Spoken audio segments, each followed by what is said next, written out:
Hi students, आज अपना topic है श्रोडिंजर का तरंग इक्वेशन के अंतर्गत पार्ट 2। इसके पहले हमने पार्ट 1 में पढ़ा था कि श्रोडिंजर का जो वेव इक्वेशन था जिसके द्वारा श्रोडिंजर ने क्या किया था, जो एटम था उसका मॉडल प्रस्तुत किया था, जिसको क्वांटम मैकेनिकल मॉडल कहते हैं, अर्थात क्वांटम यांत्रिकी मॉडल परमाणु का, जो कि श्रोडिंजर ने दिया था। पहले पार्ट में हमने पढ़ा था कि जो परमाणु होता है उसमें आर्बिटल कहाँ पर होते हैं, मतलब आर्बिटल का कॉन्सेप्ट कहाँ से आया, और साथ में हमने देखा नोड मतलब वो प्लेस या वह जगह किसी भी एटम में जहाँ पर इलेक्ट्रॉन पाए जाने की प्रोबेबिलिटी अर्थात संभावना 0 होती है।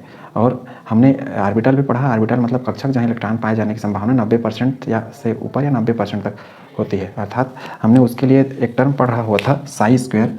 और साई स्क्वायर ये मैक्सिमम जब होता था तो उसको आर्बिटल बोलते थे, और साई स्क्वायर का मान जब 0 होता था तब उसको हम बोलते थे नोड।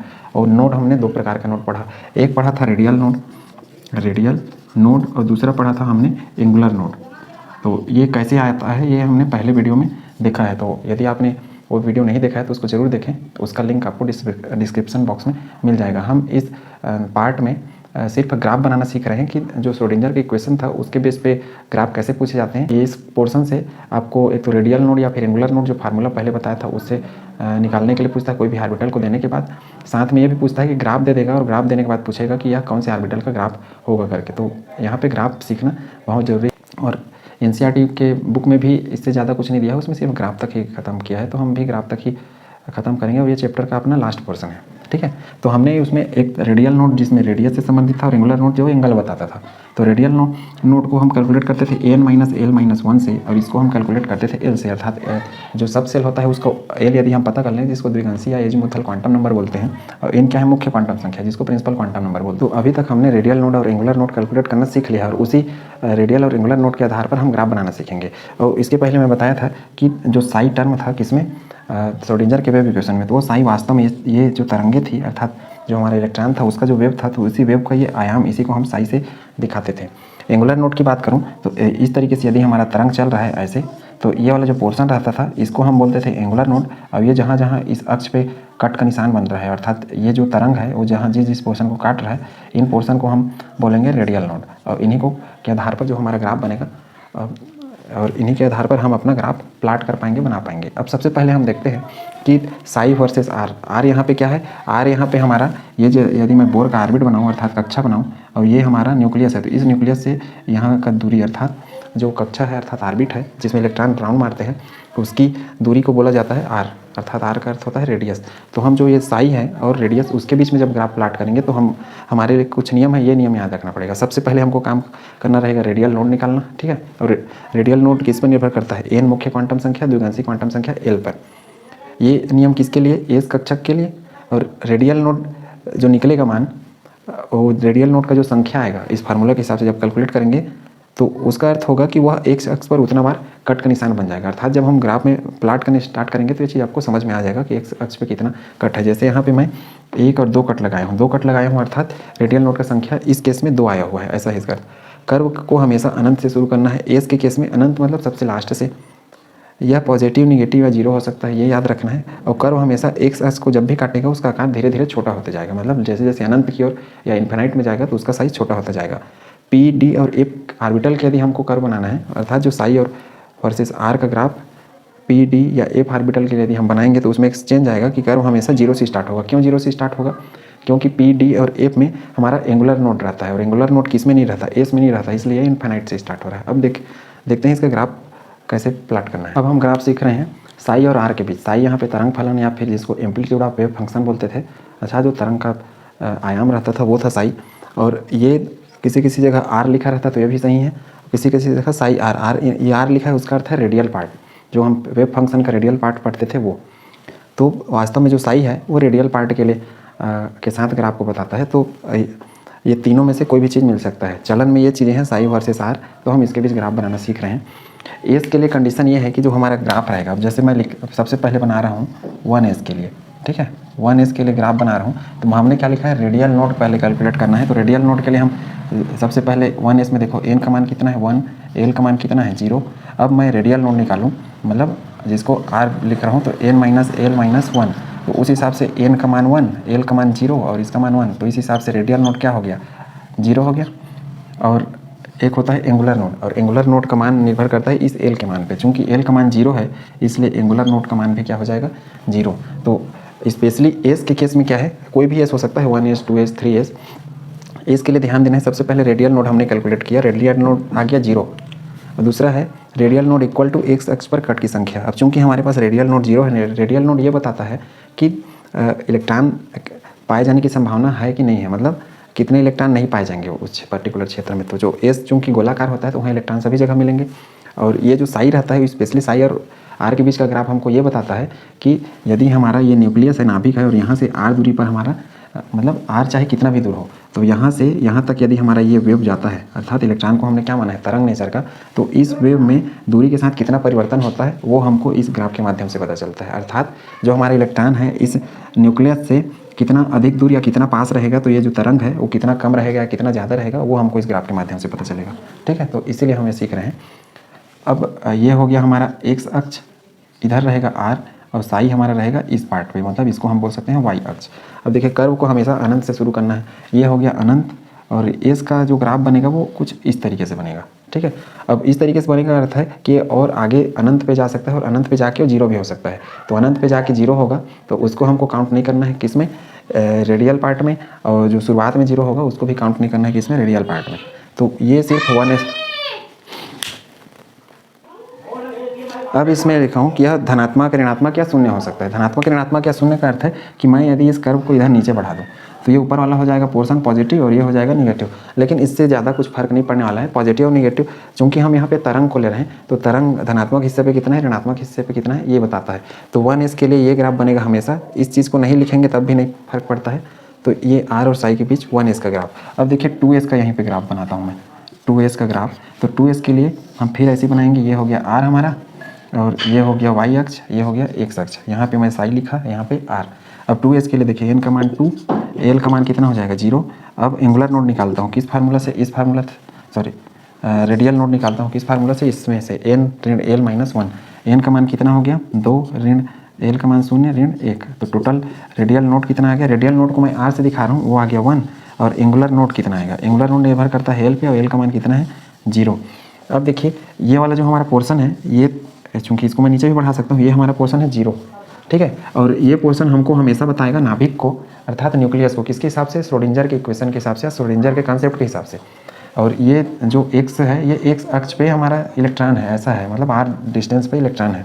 तो इस न्यूक्लियस से आर डिस्टेंस पे इलेक्ट्रॉन है उसके लिए। अब चूंकि हम किसके लिए बना रहे हैं, 2s ऑर्बिटल के लिए। 2s ऑर्बिटल के लिए साई और आई का आर का ग्राफ। चूँकि यहाँ पे आर अर्थात रेडियल कितना आ गया 1 आ गया, लेकिन हमने क्या पढ़ा है, जो एस है उसमें जो हमारा ग्राफ रहेगा वो कहाँ तक, अनंत से स्टार्ट हो गया। तो ये किया मैं अनंत से स्टार्ट, लेकिन देखिए रेडियल नोड कितना आ गया 1 आ गया का अर्थ है कि ये जो हमारा जब ग्राफ बनेगा तो वो इस पर कट मारेगा, उसके बाद कट मार के ये इस तरीके से बढ़ेगा, मतलब उसको टच नहीं करेगा। अब कट मार के ऐसे क्यों बढ़ेगा, क्योंकि ऊपर से आया, उसके बाद रेडियल नोड 1 का अर्थ है कि ये इसमें एक जगह कट मार गया, ये एक पॉइंट पे कट लगा, जिसको मैं रेड कलर से दिखा देता हूँ। ये तो ये रेडियल नोड की संख्या, चूंकि ये रेडियल नोड का मान 1 आया था इसलिए 1 कट आया, यदि 2 आता है तो 2 जगह काटता ऊपर जाके। ठीक है, और ये हमारा हो गया पॉजिटिव वाला हिस्सा, ये हो गया निगेटिव वाला हिस्सा। अब इसको हमने ऊपर क्यों मोड़ा, इसको ऊपर हमने इसलिए मोड़ा क्योंकि ये अनंत से शुरू हुआ है और धीरे धीरे ये आगे भी बढ़ेगा, यहीं पर तो रुक नहीं जाएगा, इसलिए हमने ग्राफ को ऊपर चढ़ाया। अब देखिए इसका एंगुलर जो पार्ट है, एंगुलर पार्ट का मान कितना आया है 0। चूँकि एंगुलर पार्ट होता है वो हमारा होता है यहाँ पे, लेकिन एंगुलर पार्ट किसका, जो एस होता है उसका कोई एंगुलर पार्ट नहीं होता, इसलिए इस चीज़ को शो करना यहाँ पे संभव नहीं है। तो इसका सिर्फ क्या है, ये हमारा हो गया नोड, किसको हम इसको बोलेंगे रेडियल नोड। तो ये ग्राफ बन गया किसके किसके बीच, साई और आर के बीच, किसके लिए, 2s के लिए। तो उम्मीद करता हूँ ये चीज़ आपने समझ लिया होगा अच्छे से कि इनका ग्राफ कैसे बनाना है। अब देखिए मैं 3s के लिए बनाता हूँ। अब 3s ऑर्बिटल के लिए यदि हम बनाएं तो देखिए आर हो गया, ये हो गया साई। 3s ऑर्बिटल के लिए एन का मान 3,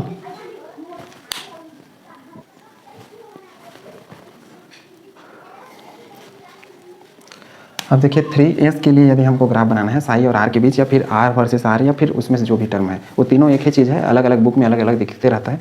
तो आपको इस नियम के हिसाब से देखिए 3s का ग्राफ हमेशा अनंत से आएगा। सबसे पहले हमको एन पता करना है, एन का मान 3 जो लिखा है वो, एल का मान एस के लिए कितना होता है 0। अब मैं रेडियल नोड निकालूंगा, रेडियल नोड के लिए आर एन लिख लेता हूँ, इसको एन माइनस एल माइनस 1, ये हमारा फार्मूला है। एन का मान 3, एल का मान 0 और ये 1, टोटल आ गया 2। ठीक है, तो ये हमको याद रखना है, 2 आया रेडियल नोड। अब एंगुलर नोड निकालूंगा इसके लिए, तो एल का मान कितना दिया है 0, तो एंगुलर नोड हो जाएगा 0।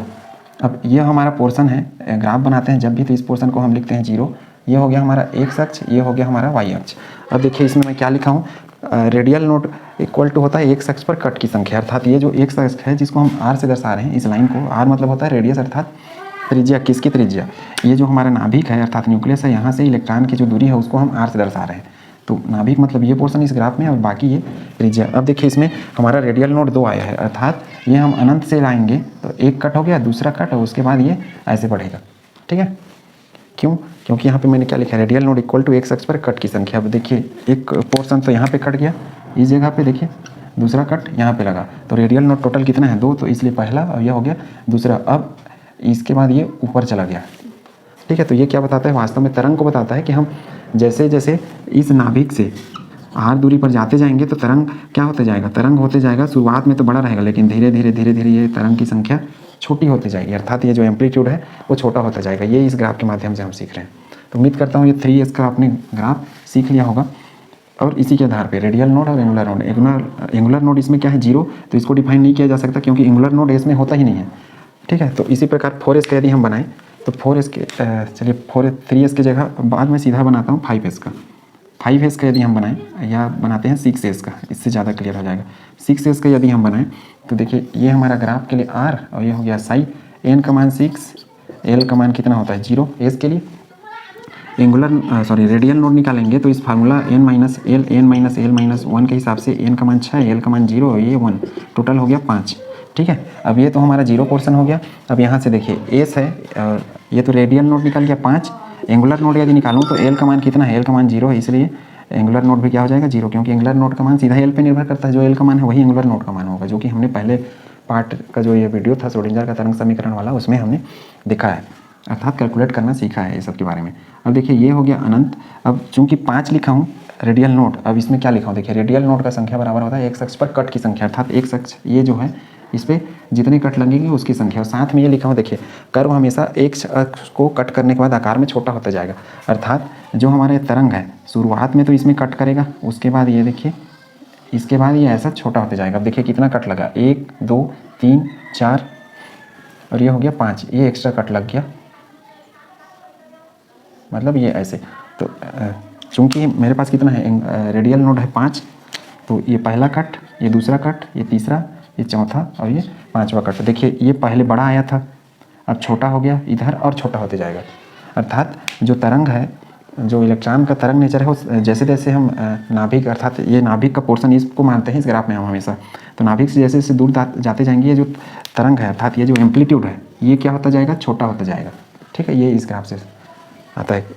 तो उम्मीद करता हूँ ये एस का आपने सीख लिया होगा। इसी प्रकार एस के जितने भी हैं वो सबको आप आराम से इसी तरीके से बना सकते हैं। इस ग्राफ में ज़्यादा कुछ नहीं है, सिर्फ कट का ध्यान देना है और ये कट कहाँ से आपको डिसाइड हो जाएगा, ये डिसाइड होगा रेडियल नोड निकालेंगे, इनकी जितनी संख्या है वो इतना बार यहाँ पे कट मारेगा, ऐसे करके 4 रहेगा तो 4 बार कट रहेगा। और ये ध्यान रखना है कि अनंत से स्टार्ट होगा यहाँ से और ये इधर कभी ख़त्म नहीं होगा, मतलब हम मान के चलेंगे कि अनंत पे हो सकता है 0 या ख़त्म हो सकता है। और ये धीरे धीरे इसका जो साइज़ रहेगा जैसे जैसे आगे बढ़ते जाएंगे वो कम होता जाएगा। किस में कम होता जाएगा, साई वर्सेस आर के ग्राफ में ये जो साइज है वो हमेशा कम होते जाएगा, चाहे मैं एस का लूँ या फिर पी डी या एफ का। अब हम पी डी और एफ उनमें से किसी भी का लेते हैं, उसका ग्राफ कैसे बनेगा। क्या है, ये कर्व हमेशा 0 से स्टार्ट होगा। क्यों 0 से स्टार्ट होगा, क्योंकि पी डी और एफ में इसमें क्या रहता है, एंगुलर पार्ट भी रहता है रेडियल पार्ट के अलावा, और एस के केस में एंगुलर पार्ट नहीं होता, उसमें एंगुलर जो नोड था वो हमेशा 0 आता था। अब देखिए मैं लिखा 2p के लिए, 2p के लिए मैं ग्राफ प्लाट कर रहा हूँ, ये r हो गया, ये साई हो गया, n का मान यहाँ पे 2, l का मान कितना है, p है तो 1 है। अब रेडियल नोड निकालूँ मैं, सूत्र n माइनस एल माइनस 1 के हिसाब से, तो n का मान 2, l का मान 1 और इसका मान 1, इस हिसाब से क्या हो गया 0। एंगुलर नोड यदि निकालूँ तो चूँकि l का मान 1 है इसलिए एंगुलर नोड कितना हो जाएगा, 1 हो जाएगा। ठीक है, तो ये याद रखना है, रेडियल नोड हो गया 0, एंगुलर नोड हो गया 1। अब देखिए ये हमारा पोर्शन है, मतलब न्यूक्लियस का पोर्शन, इसको हम 0 मान सकते हैं।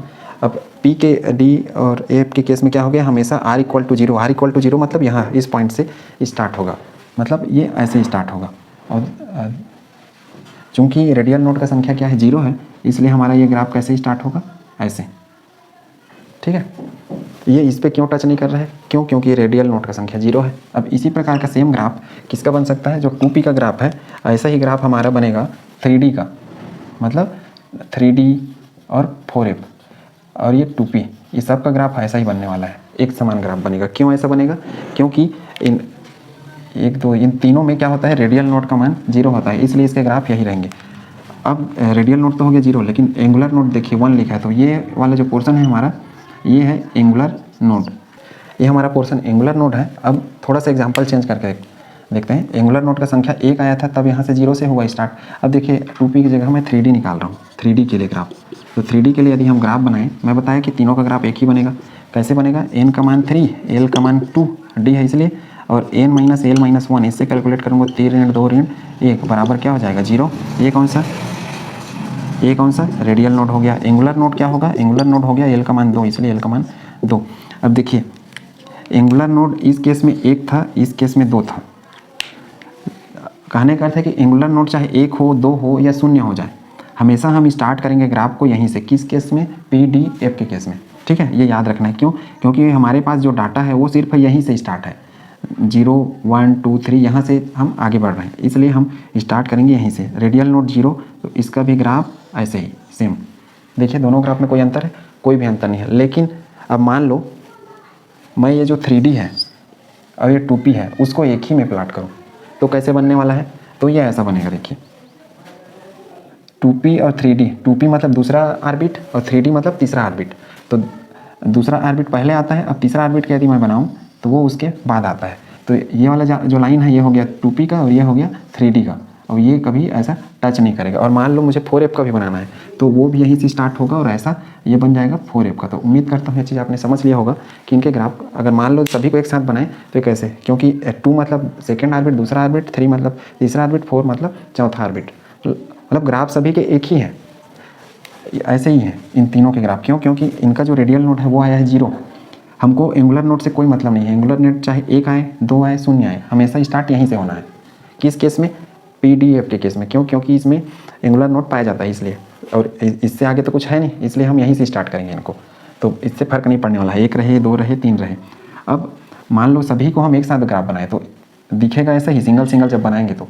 लेकिन देखिए ये 2p ये यहाँ पे आ रहा है पहले, 3D ये यहाँ पे आएगा और 4f ये यहाँ पे आएगा। अर्थात इसका जो मेन पॉइंट है इसको मैं जोड़ दूँ तो यहाँ पे आएगा।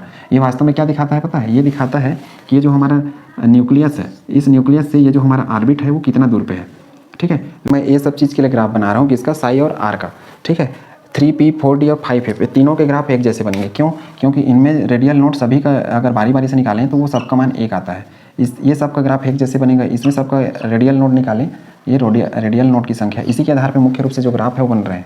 तो इसका संख्या 2, और इसमें यदि सबका हम रेडियल नोड निकालें तो इसका संख्या 3। अब इनका रेडियल नोड का संख्या निकालने के लिए n माइनस l माइनस 1 इस फार्मूला का प्रयोग करेंगे। तो ये तीनों का निकालेंगे तो 1 निकलेगा, इन तीनों का निकालेंगे 2 निकल जाएगा, मतलब सबका बारी बारी से। जैसे इसमें निकालता हूँ 5p का रेडियल नोड, तो इसके लिए 5 हो जाएगा n का मान, l का मान p के लिए 1 और इसके लिए 1, तो टोटल आएगा 3। तो इस तरीके से आप रेडियल नोड जो मैं पहले निकाल रहा था वैसे निकाल सकते हैं। अब रेडियल नोड 1 का अर्थ है कि ये तीनों के जब मैं बारी बारी से ग्राफ बनाऊंगा तो एक अक्ष पे सिर्फ एक जगह कटेगा। अब देखिए मैं p का बना रहा हूँ, तो मैं बताया था यहाँ से ऐसे इस तरीके से ऐसा ये कट लगेगा, ठीक है। तो कट ये 3p का ग्राफ बन गया, 3 साई वर्सेस आर का, ठीक। और ये एक कट लगा, क्यों, क्योंकि रेडियल नोड 1 है। 4d का भी ऐसा ही ग्राफ बनेगा, 5f का भी ऐसा ही ग्राफ बनेगा। लेकिन अब मान लो हमको तीनों को एक साथ बनाना है, ठीक है, तीनों को एक साथ बनाना है तो तीनों का ग्राफ कैसे बनने लगेगा। देखिए 3p ये तो 3p था, अब 4d मुझे बनाना है तो 4d के लिए मैं क्या करूँगा, इस तरीके से ऐसे करूँगा, यहाँ पे कट लगेगा ये 4d। और 5f का यदि मुझे बनाना है तो इस तरीके से ऐसे करूँगा कट, ठीक। तो ये हो गया इसका, ये हो गया इसका, 3p का हो गया ये। मतलब इसमें टोटल सब में एक एक कट लगते जाएगा। ये देखिए इसका और ये वाला इसका, ये 3p 4d और ये हो गया 5f। तो उम्मीद करता हूँ ये आपने ग्राफ समझ लिया होगा। ये इसके सिंगल ग्राफ पूछे जाते हैं, लेकिन एक साथ यदि बनाना रहेगा सबको तो ऐसा भी बनाए जा सकते हैं। जैसे 4p 5d, इसमें देखिए 2 लिखा हूँ, रेडियल नोड इसको निकाल के रखा था, तो रेडियल नोड 2 मतलब 2 बार कट लगेगा। मतलब इनका जब हम ग्राफ प्लाट करेंगे तो ये आर हो गया, ये साई हो गया। ये 5d का निकाल रहा हूँ, तो मैं बताया था एंगुलर नोड यहाँ पे होता है, और हम चाहे कितना भी आए, 1 मान आए 2 मान आए 3 मान आए, वो हम यहीं से शुरू करेंगे। अब चूँकि 2 है तो ये ऐसा ऐसा ऐसा इस तरीके से। ये देखिए पहला कट, ये दूसरा कट, किस पे, एक अक्ष वाले पे, ये आर किसके लिए बनाया मैं, ये बन गया हमारा 5D के लिए। तो उम्मीद करता हूँ ये आपने समझ लिया होगा क्यों बना ऐसा। n का मान 5, l का मान कितना होता है 2, और n माइनस l माइनस 1 करूँगा तो 5 ऋण 2 ऋण 1 बराबर कितना होगा 2। ये क्या था, ये था रेडियल नोड। अब एंगुलर नोड निकालूँ तो एंगुलर नोड निकलता है 2, क्यों, क्योंकि एंगुलर नोड का मान l पर निर्भर करता है, तो वो मान निकलेगा हमेशा 2। चूँकि ये 2 निकलेगा और हम हमेशा शुरुआत यहीं से करते हैं तो एंगुलर नोड हमको पता नहीं चलेगा। तो ये पोर्शन हमारा क्या है, ये जो पोर्शन है ये हमारा है एंगुलर नोड का, ये पोर्शन है रेडियल नोड का, ये पोर्शन है रेडियल नोड का। उम्मीद करता हूँ आपने ग्राफ बनाना सीख लिया होगा साई वर्सेस आर का। अब हम सीखते हैं साई स्क्वायर वर्सेस आर का, जिसको हम प्रोबेबिलिटी डेंसिटी बोलते थे उसका ग्राफ। अब हम सीख रहे हैं साई स्क्वायर वर्सेस आर का ग्राफ, इसको रेडियल प्रोबेबिलिटी डेंसिटी ग्राफ बोलते हैं इसको, जिसको त्रिज्य प्रायिकता घनत्व भी कहते हैं हिंदी में। इसका अर्थ होता है कि हम नाभिक से एक निश्चित दूरी पर जब जाते हैं तो वहाँ पे इलेक्ट्रॉन कितना अधिक मात्रा में है वो सब की जानकारी हमको इसके माध्यम से पता चलता है। इस ग्राफ को आर स्क्वायर वर्सेस आर या फिर psi square r versus r इस टाइप से भी देखा जा सकता है। इसके पहले जो हमने पढ़ा साई वाला ग्राफ, तो साई वाले ग्राफ में हमने देखा था कि साई का जब ग्राफ बनाते थे तो वो ग्राफ ऐसे ही स्टार्ट होता था और ऐसे भी चला जाता था। चूँकि साई क्या था, एक तरंग था, अर्थात इलेक्ट्रॉन एक तरंग के रूप में था, वो तरंग है तो वो कहीं भी जा सकता था, तो उसका वो पॉजिटिव और निगेटिव दोनों होता था।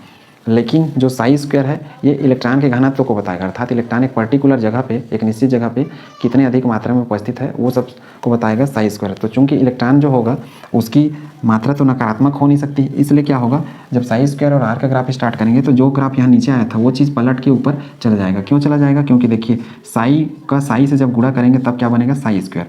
पहले अब देखिए साई का साई से गुणा करेंगे तो साई स्क्वायर बनेगा। कहने का अर्थ है कि ये निगेटिव रहेगा और ये निगेटिव रहेगा, तो निगेटिव निगेटिव को जब गुणा होगा तो क्या बन जाएगा पॉजिटिव।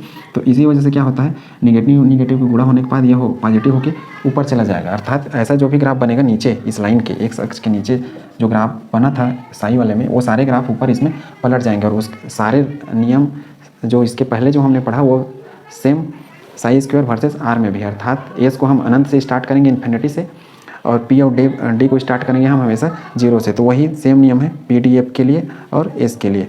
जो प्रक्रिया हम पहले करते थे वही प्रक्रिया इसमें भी करेंगे। अब देखिए मैं दोनों ग्राफ का तुलना करते जा रहा हूँ। अब मुझे मान लो 1s का ग्राफ बनाना है, तो 1s के ग्राफ के लिए मैं क्या करूँगा, यहाँ आर लिखूँगा, वो भी x अक्ष के लिए, इधर y अक्ष के लिए लिखूँगा, इधर साई का स्क्वायर। अब 1s में क्या था, n का मान 1, l का मान क्या था 0, और n माइनस एल माइनस मतलब रेडियल नोड जब निकालते थे किस फार्मूला से, n माइनस एल माइनस 1 से, तो इससे आता था, ये मान आता था टोटल 0। और एंगुलर नोड जो निकालते थे वो भी एल पे निर्भर करता है, और एल का मान 0 है, इसलिए अभी एंगुलर नोड क्या होता था 0। रेडियल नोड और एंगुलर नोड जो इसके पहले आपको मैं बताया उस तरीके से आप इस फार्मूले से निकाल लेंगे। मैं डायरेक्ट अब मान लिखते जा रहा हूँ क्योंकि वीडियो बहुत बड़ा बन रहा है इस वजह से। अब इसका जो ग्राफ आएगा वो अनंत से ऐसे ही आएगा और ऐसे जाएगा, ठीक है, इस तरीके से 1s के केस में। वैसी 2s के केस में, अभी 2s के केस में थोड़ा सा अलग बनेगा। 2s के केस में क्या बनने वाला है, देखिए ये तो था 1s का ग्राफ, अब मैं 2s का ग्राफ बनाऊँ। ऐसा ही सेम ग्राफ किस में भी हमने बनाया था, साई वर्सेस आर्क में भी यही ग्राफ बना था। क्यों, क्योंकि जो रेडियल नोड और एंगुलर नोड दोनों 0 थे 1s के केस में, इसलिए ऐसा बना था। अब देखिए 2s के लिए मैं बना रहा हूँ, तो 2s के लिए जब हम साई और आर का बनाते थे तो 2s जो होता है इसमें जो रेडियल नोड आता है वो आता है 1, और एंगुलर नोड आता है वो आता है, चूँकि एस है इसलिए 0, ठीक है। तो इसमें क्या होता था, ऐसे आते थे और यहाँ कट लगता था और ये ऐसे होता था। ये आर वास्तव में इसका हिस्सा है, मतलब ऐसे आए, यहाँ पे एक कट लगा, उसके बाद ऐसा होता था ये साई वाले में। लेकिन मैं इसी को साई स्क्वायर के लिए बना लूँ, साई स्क्वायर के लिए और आर के लिए। तो देखिए ये जो निगेटिव पोर्शन है, चूँकि साई का 2 बार गुणा हो गया तो ऋण गुणित ऋण बराबर क्या होता है धन, इसलिए क्या होगा, ये आएगा ऐसे, उसके बाद ऐसे और ऐसे, अर्थात ये जो नीचे का पोर्शन था ऋणात्मक वाला वो ऊपर चला गया, अर्थात ये चीज़ ऐसे क्या हो गया, ऊपर जाके पलट गया। तो देखिए दोनों में ये ऋणात्मक और ये धनात्मक, और ये पूरा पोर्शन पॉजिटिव वाले हैं, ठीक है। तो उम्मीद करता हूँ ये ग्राफ आपने समझ लिया होगा इसको कैसे बनाना है। मतलब जो चीज़ें नीचे आ गई हैं वो साई स्क्वायर वाले केस में ऊपर जाएंगे। अब ऊपर जाएंगे तो इसका अर्थ, चूँकि ये इलेक्ट्रॉन के डेंसिटी को बता रहा है पर्टिकुलर एरिया में कितने इलेक्ट्रॉन हैं आर दूरी पर, तो इस वजह से ये जो नीचे हैं ऋणात्मक चीज़ें वो उसको हम धनात्मक भेज रहे हैं। और यहाँ पे ऋणात्मक इसलिए था क्योंकि इलेक्ट्रॉन एक तरंग था, और तरंग धनात्मक ऋणात्मक दोनों हो सकते हैं। तो यहाँ पे हम सिर्फ तरंग को पढ़ रहे थे और यहाँ पे हम पढ़ रहे हैं अब इलेक्ट्रॉन को, कि इलेक्ट्रॉन कहाँ कितना मिलेगा, इसलिए हम इस चीज़ को ऐसा पलट दे रहे हैं इस ग्राफ में। तो बाकी ग्राफ में भी ऐसे ही करना है, नीचे जो चीज़ें आ रही हैं उसको हमको ऊपर पलटते जाना है। इन ग्राफ में मुख्य रूप से जो एस है वही अनंत से आ रहा है, मतलब इस तरीके से। बाकी जो पी डी और एफ है वो यहाँ से स्टार्ट हो रहे हैं, क्योंकि उसमें हमको क्या मिलता है, एंगुलर नोड और रेडियल नोड दोनों मिलते हैं। इसमें जो एस रहता है इसमें हमको एंगुलर नोड नहीं मिलता। एंगुलर नोड मतलब जो यहाँ से स्टार्ट होता था वो 0 मिलता था, इस वजह से इसमें ऐसा नहीं हो रहा है। अब देखिए हम देखते हैं 3p 4d और 5f इसका ग्राफ। इसको हमने इसमें जो रेडियल नोड आता है वो आता है 1। अब कैसे कैलकुलेट करते हैं उसका तरीका आपको पहले बताया जा चुका है साई और आर के साथ। एन का मान यहाँ से ले लेंगे, एल का मान पी के लिए 1, डी के लिए 2 और एफ के लिए 3 ले लेंगे और इस फार्मूला में रखेंगे तो रेडियल नोड आ जाएगा। एंगुलर नोड जो होता है ए एन से जिसको दर्शा रहा हूँ, एंगुलर नोड एल के मान पर निर्भर करता है। जैसे पी के लिए 1, डी के लिए 2, अब मैं 3p के लिए बना रहा हूँ मुख्य रूप से इसके लिए, तो एंगुलर नोड यहाँ पे आएगा 1, ठीक है, क्योंकि पी के लिए एल का मान कितना होता है 1। एंगुलर नोड डायरेक्ट एल पे निर्भर करता है, ठीक है। अब 3p के लिए हम ग्राफ बनाएंगे तो कैसे रहेगा, इस तरीके से ये r हो जाएगा। जब हम साई के लिए बनाते थे, साई से तुलना कर रहा हूँ इसको, तो p का ग्राफ यहाँ से स्टार्ट होता था और ये ऐसा एक कट लगा क्योंकि रेडियल नोड 1 है, अब ऐसे होता था, ठीक है। ये किसके लिए, ये 3p के लिए बना रहा हूँ, लेकिन देखिए 2s में भी एक कट लगा है और ये अनंत यहाँ से स्टार्ट हो रहा है, तो p में और s में यही अंतर है। ये 3p के लिए बन रहा है, p d और f में हमेशा यहाँ से स्टार्ट होगा इस पॉइंट से। अब ये पॉजिटिव हो गया नेगेटिव। अब इसी को मैं साई स्क्वायर के लिए बना रहा हूँ, ठीक है। ये r और ये साई स्क्वायर किसके लिए, 3p के लिए। तो ये वाले पोर्शन को मैं क्या करूँगा, पलट दूंगा। तो ये तो ऐसा था और ये पोर्शन क्या हो जाएगा, ऐसे। शुरुआत का ये क्या है, जो वेव है वो बड़ा, उसके बाद धीरे धीरे क्या होता जाएगा, आगे छोटा होता जाएगा। जैसे इसमें मैं लिखा हूँ, आगे जाने पर वो धीरे धीरे छोटा होते जाएगा। तो ये देखिए यही पोर्शन हमने ऊपर पलट दिया और ये टच नहीं करेगा, ये हमेशा ऐसे रहेगा क्योंकि आगे वो बढ़ता जाएगा। तो उम्मीद करता हूँ ये चीज़ आपने समझ लिया होगा। साई स्क्वायर और आर का जो ग्राफ है वो ठीक इसका उल्टा है। नीचे वाला जो पूरा पोर्शन है, ऋणात्मक वाला पोर्शन, इसको ऊपर करना है पॉजिटिव वाले पोर्शन पे, तो सेम इसके जैसा ग्राफ रहेगा, वो ये आएगा। अब 3p 4d और 5f सबका ग्राफ ऐसे ही बनेगा सेम, क्योंकि सब में रेडियल नोड 1 आता है। एंगुलर नोड चाहे 1 आए कि 0 आए कि 2 आए, वो यहीं से स्टार्ट होगा। ये पोर्शन एंगुलर नोड का रहेगा, चाहे 1 आए, क्योंकि हमारे पास इसके अलावा कोई जगह ही नहीं है, यही 0 है, यही 1 2 3 सब है। और ये क्या हो गया, ये हो गया हमारा रेडियल। तो उम्मीद करता हूँ इसका ग्राफ आपने समझ लिया होगा। अब मान लो 3p 4d और 5f तीनों को एक साथ यदि हमें बनाना है तो क्या करूँगा, ये सब 3p का ग्राफ है तो 4d क्या आ जाएगा, इसके ऊपर आ जाएगा इस तरीके से, 5f क्या हो जाएगा और इसके ऊपर इस तरीके से, ठीक। तो 3p ये 4d ये 5f, क्यों, क्योंकि ये आर्बिटल बड़े हैं, सॉरी क्योंकि ये बड़े आर्बिट है। ये तीसरा आर्बिट, ये चौथा आर्बिट, ये पांचवा आर्बिट, अर्थात पांचवा कक्षा, इस तरीके से, इसलिए वो उसके ऊपर में बनेंगे। तो एक साथ जब बनाना रहेगा तो ऐसे बना सकते हो, सिंगल सिंगल में इनके बिना, जो पहले आपको बताया साई के साथ आर का, वैसे ही साई स्क्वायर के साथ कभी बना सकते हैं। बाकी सारी चीज़ों का भी ग्राफ आप आसानी से प्लॉट कर सकते हैं।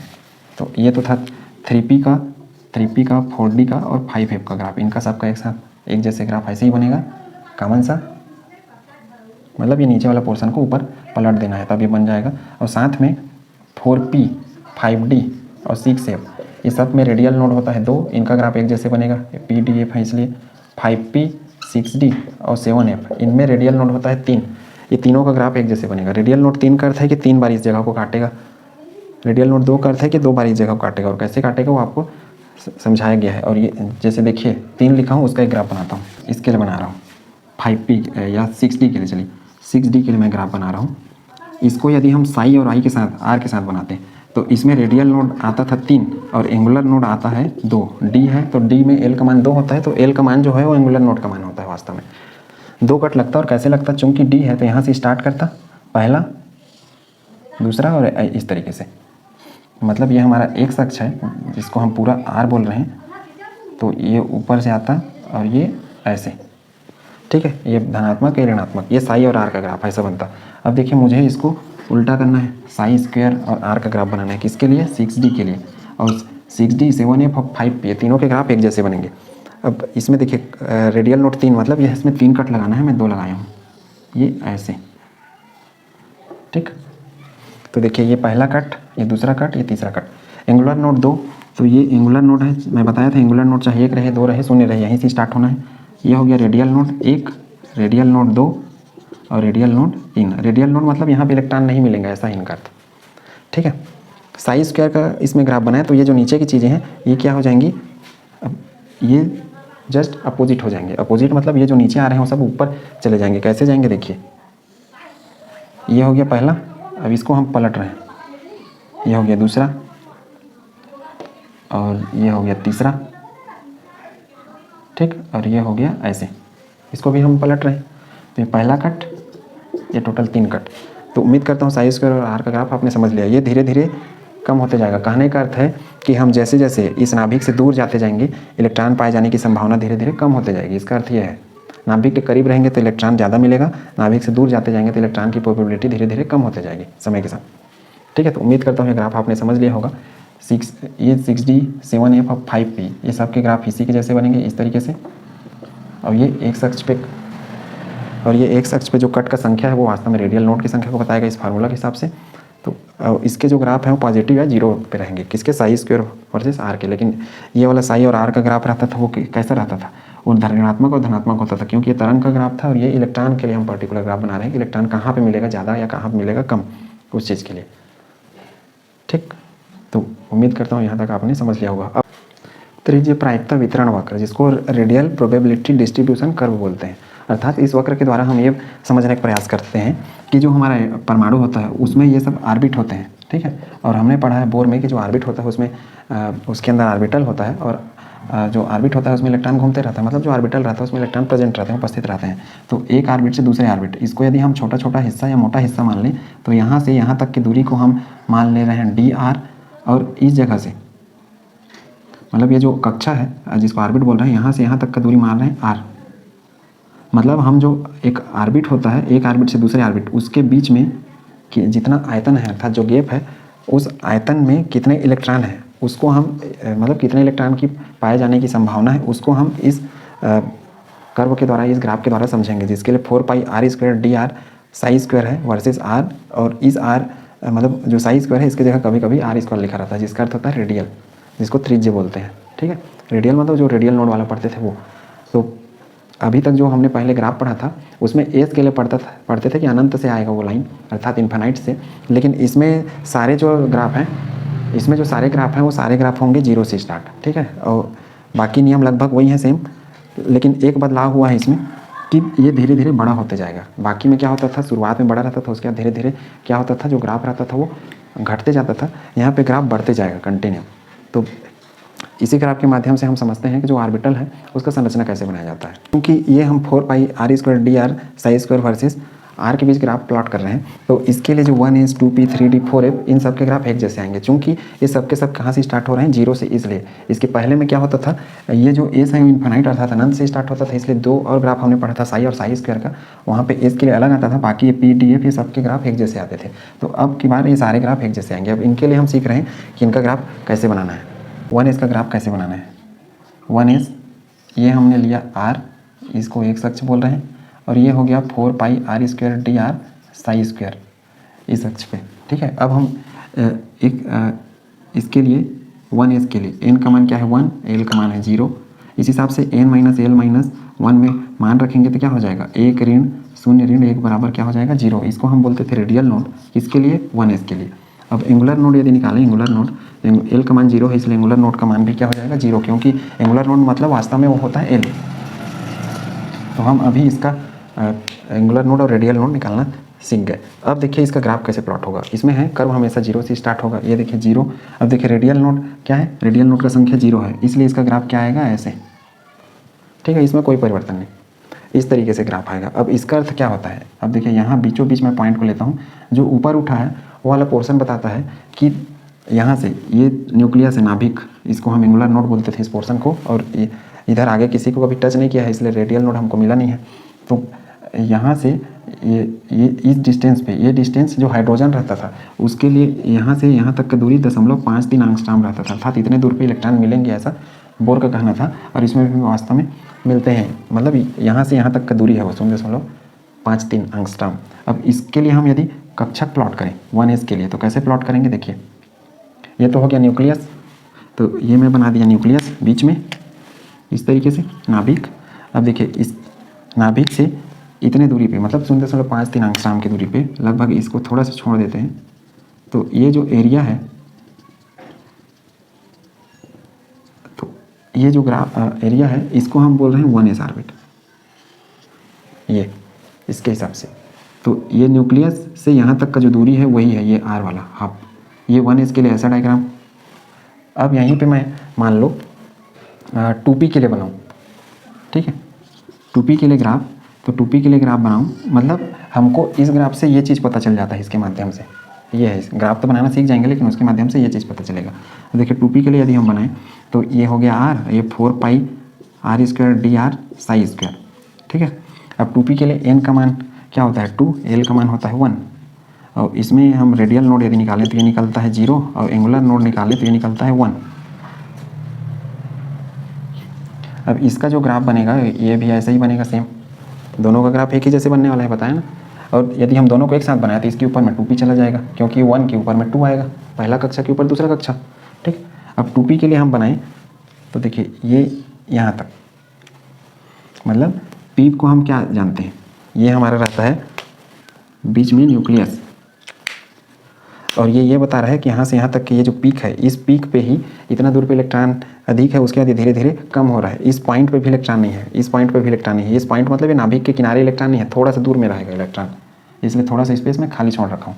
ये न्यूक्लियस है तो यहाँ से भी उस पॉइंट पर नहीं रहेगा, ये पी के लिए ऐसा इधर इलेक्ट्रॉन रहेंगे लोब पे। अब इसी को ऐसा डमरू बना देते हैं, ये डम्बल हो गया, ठीक। तो इसमें इलेक्ट्रॉन पाए जाने की संभावना रहेगी। ये हो गया p या फिर 2p, और ये जो पोर्शन है इसी को हम नोडल प्लेन बोलते थे। ये जो इसको ऐसे यदि हम प्लेन के रूप में दिखाएं, ऐसे अलग से बीचों बीच ऊपर खड़ी, तो ये जो पोर्शन है इसमें इलेक्ट्रॉन नहीं पाए जाते, इलेक्ट्रॉन इनमें पाए जाते हैं, जिसको कहा जाता है लोब। तो उम्मीद करता हूँ इस ग्राफ के माध्यम से आप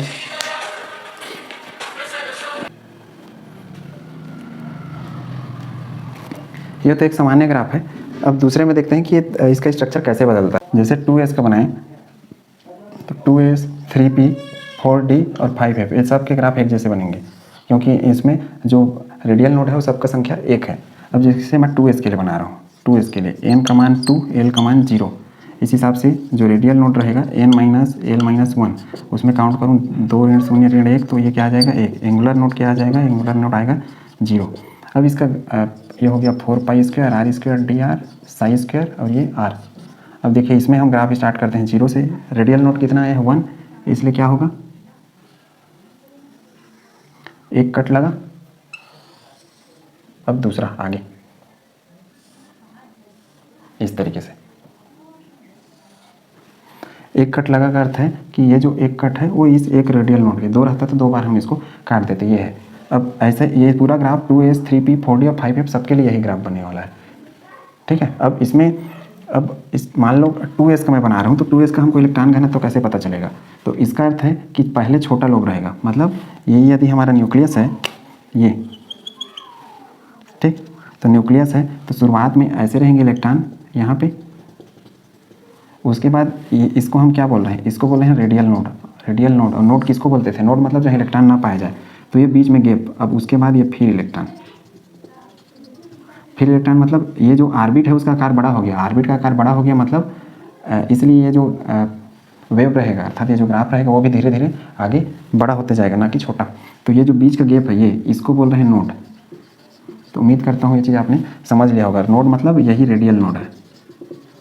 और ये किसका स्ट्रक्चर बना, ये बना 2s का, मतलब ये ऐसा और ये ऐसा कंप्लीट।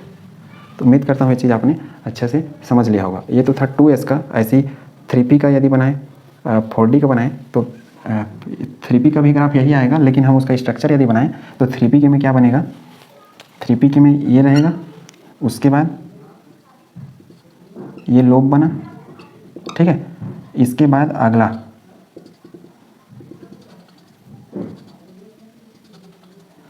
ठीक, तो ये जो बीच का गैप बच रहा है, ये गैप, इसको क्या बोल रहे हैं, नोड।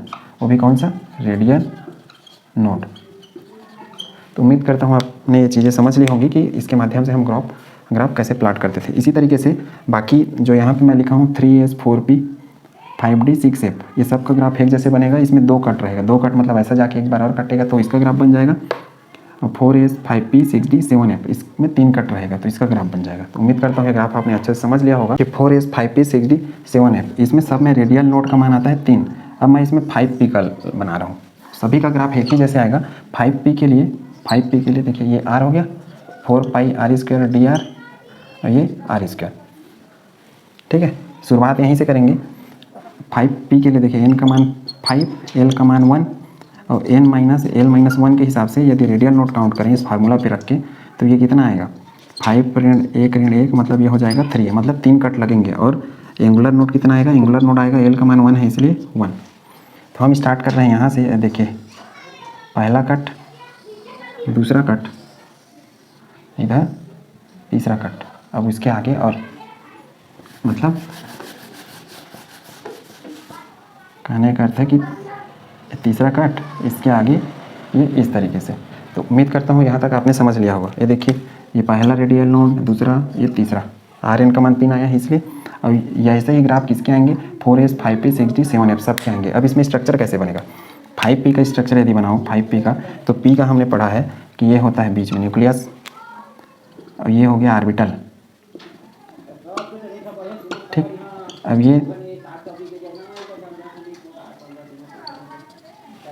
ये जो दिख रहा है मतलब ये न्यूक्लियस, उसके बाद यहाँ पे क्या हुआ, ये न्यूक्लियस हो गया और यहाँ पे इलेक्ट्रॉन का अधिक क्षमता, उसके बाद फिर कम हो गया, अर्थात ये क्या आ गया नोड, उसके बाद फिर बढ़ा, अब इसके बाद फिर बढ़ा मतलब